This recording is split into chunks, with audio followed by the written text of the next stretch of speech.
Hello again, I'm Scott, Executive Director at Logos, and I'm your tour guide with this video series of deep dives with Logos.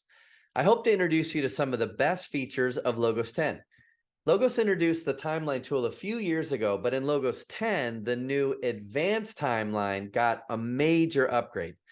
The advanced timeline tool displays a unified graphical timeline of historical events. It's the best way to view how various events, people, and subjects interact in history. We've added new navigation options helping you situate biblical events in their historical context, so you can quickly find what you need with new filters. And if you've upgraded to Logos 10, you have all of this newfound historical insight with the new advanced timeline on your iPad. Now, let me show you the amazing new advanced timeline. Let me share my screen, and there we see Logos 10. Now, this is how you access the advanced timeline. Simply go to Tools, scroll down to the heading of Reference, and there you'll find the advanced timeline. Now, when you open the timeline, there's a lot of information here. Notice in the left corner that right now, the advanced timeline has 18,297 events to view. Now, that number will grow. We update this quite frequently, so that number will get bigger. But let me show you how to navigate the new advanced timeline. Now, one of the easiest ways is to filter on a particular era. So the way that you do that is up in the right corner. Do you see the Fit button? Click that, and there's two sections. There's Bible and church eras, such as the Exodus, the divided kingdom, the life of Jesus, the early church, and so on. Or you can filter on a Western history era, such as the Dark Ages, the Renaissance, the Enlightenment. Now I'm going to select the United Kingdom. So I've selected that as my option to view in the advanced timeline. And there we see the United Kingdom. We see David, we see Jonathan, we see Samuel. Now, this is what makes the advanced timeline such a great tool. It's not only something that we view, it's something that we actually interact with. Meaning, if I want to further study the reign of David, click on the bar that represents what you want to dig deeper into, and Logos will then link you to the reference material in your Logos library for information about, again, what you clicked on. So if I select here the New Bible Dictionary, there is the article on David. So again, the advanced timeline is not only amazing to look at, but you actually interact with it with the reference materials in your Logos. So that's the simple way to filter the advanced timeline based on a particular church history or biblical era or Western history era. Now, notice on the left, we also have other filtering options for the advanced timeline. For example, if I click here on places, I see Israel, Judea, Egypt. If I check the box next to Egypt, I'm now looking at the history of Egypt. Now, be mindful that we had filtered the advanced timeline on the United Kingdom. So what I'm looking at right now is the history of Egypt in the perspective, again, of the United Kingdom. So if I want to expand the range of years I'm looking at, a quick way to do that is in the bottom right corner. You can easily just expand by moving these little bars, and you can make it as big as you want. So I've obviously increased the years quite largely, and now I'm looking at a lot more of the history of Egypt. So that's a quick way to, again, expand the year, the range that you're viewing. So that, again, is just simply looking at a particular place in the advanced timeline. I could look at people in the advanced timeline, right? I want you to notice that one of your filtering options is Bible books, the books of the Bible. So if I go here to the New Testament and I select the book of Acts, I want you to instantly notice on the right, this is what's happening in the book of Acts. We see Paul converting to Christianity. We see the death of Stephen and so on and so forth. But we also see the Old Testament reference. Now, why is that? I selected Acts. Why am I seeing the Old Testament? So what we're showing you here is not only what's happening in the filter or the book that you selected, but I'm also seeing where the Old Testament is referenced in the book of Acts. So what we're looking at is what happened in the book of Acts, and then again, Old Testament references in the book that I selected. So that would be a simple way to look at Bible books and filtering on particular books of the Bible.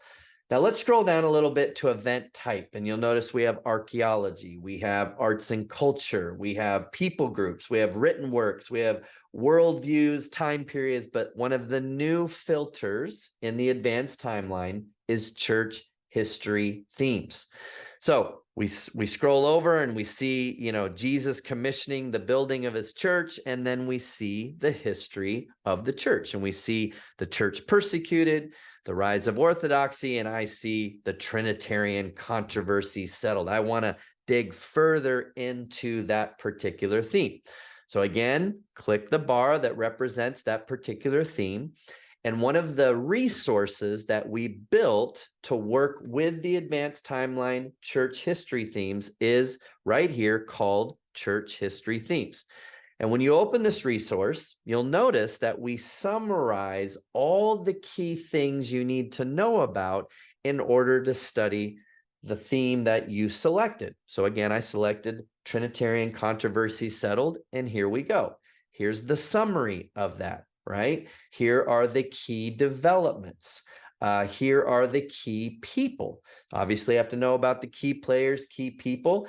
But what's really great is when you scroll down and you see someone, and I see Tertullian, and I want to know more about Tertullian, you can simply click any word that you see in the church history's theme summary, and it will link you directly to the fact book. So here's all the information and my logos from fact book on Tertullian. So again, the great thing about this resource is as you scroll, one of the things you obviously need to know about for the Trinitarian controversy settled are the key concepts that were being discussed and debated and so on. And one of which, very important to know, is Arianism. Again, Scott, I don't know much about Arianism.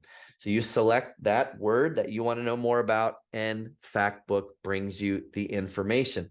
So it's key people, key places, key concepts, key documents, right? The apologies, the creeds and confessions. Again, I want to know more about the Nicene Creed. You click it, fact book brings you the information. So fact book is a great resource alongside the church history themes. But I don't know about you. I love studying church history. And again, you click the bar that you want to study, and Logos will bring you all the summary information. Now, I'm going to uncheck church history themes because I want to show you one other way that you can interact with the advanced timeline. Notice there is a box, the find box, where you can type what you're looking for. And recently, I was in the advanced timeline. I typed the word Corinth, and I was looking at Corinth in the advanced timeline, and I started scrolling down, and I noticed something. Right here, I noticed that in AD 50 to 53, 50 to 52, Paul was in Corinth. But then I noticed in AD 51, the Isthmian Games were also happening when Paul was in Corinth. Now, I didn't know much about the games, so I wanted to find some information about the games. So again, what did I do? I clicked that bar, and Logos brought me to an article that I have from the International Bible Encyclopedia. And this was the profound discovery. As I started reading the article, I started noticing something. Again, the Apostle Paul is in Corinth during the games.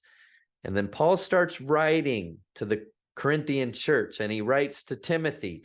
And what does he write to the Corinthian church? Well, in 1 Corinthians 9, 24 through 27, Paul says, "Do you not know that in a race, all the runners run, but only one receives the prize? So run that you may obtain it." Paul starts using the language of the games. I almost imagine Paul in the stands watching the games, and then he's writing these letters, right? And that language is starting to appear in his writings. And then his encouragement to Timothy in both 1 Timothy and 2 Timothy, where, 2 Timothy says an athlete is not crowned unless he competes according to the rules. Again, he's using the language of the games in his writings in 1 Corinthians and 1 Timothy and in 2 Timothy. I just thought that was an amazing discovery that happened because, again, I was in the advanced timeline. I typed in the word Corinth. I see the Apostle Paul there, AD 50, and he's there during the games. So the advanced timeline is an incredible new feature in Logos 10, again, helping you navigate biblical events in their historical context. And I don't know about you, but this is one of those tools that, there's many late nights just discovering amazing things because of this amazing new tool in Logos called the Advanced Timeline. I hope it's a great resource for you. And I hope you discover many things as I did about, let's say, the Apostle Paul and the games.